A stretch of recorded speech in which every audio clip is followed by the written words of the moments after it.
So with the Coolmaster, first things first, when you get out of the box, you power it up.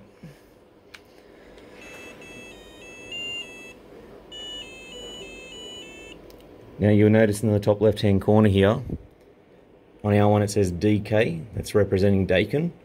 And you see the little number, / and a number. That's saying that it can't see any units and no units have been addressed. If you first see this, that's basically meaning that you've got a comms fault. So at the moment for us, we haven't got our comms plugged in because we wanted to show you.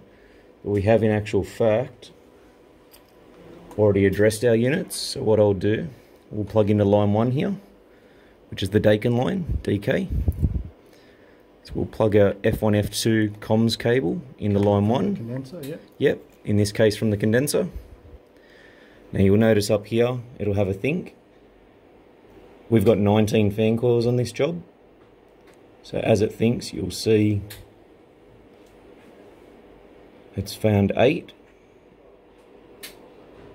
It's found 19, but then you'll see the first number in a sec as well. So that's saying it's found 19, but now it's going to get the addresses pulled up. So basically, because we've got quite a long data run with a lot of systems, it does take a little bit to load up, but this, while this is still doing the little circle work in the corner, you'll see it every now and again, it's still thinking. And eventually it will pull up those 19 for 19, and then you'll see all the fan coils, all 19 populate on the screen here. And that means we've got full control over them through the Coolmaster net. So if the number of fan coils doesn't come up there, it means we've got a... It means that there's a comms fault. So this F1, F2, this one pair shielded is our F1, F2 cable from the condenser. Now, when that is pulled out of this line, that must have 16 volt DC on it. And if it doesn't, this is your problem. It's nothing to do with the Coolmaster. If you haven't got 16 volt DC here, nothing will ever show up. So you can see here, we've got one populated. There we go. We've got 12, 19 populated. And it will continue. There you go, 19 of 19. And for us now, basically,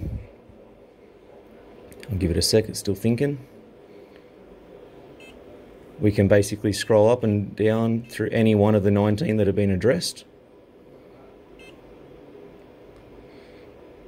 Once it stops thinking, by the way, it's pretty much flawless. Okay. It's just still thinking about it until this goes away up here. Yep. All right. Now, that's unit 110 that so for us, that was the 11th one that we addressed. You can hit on.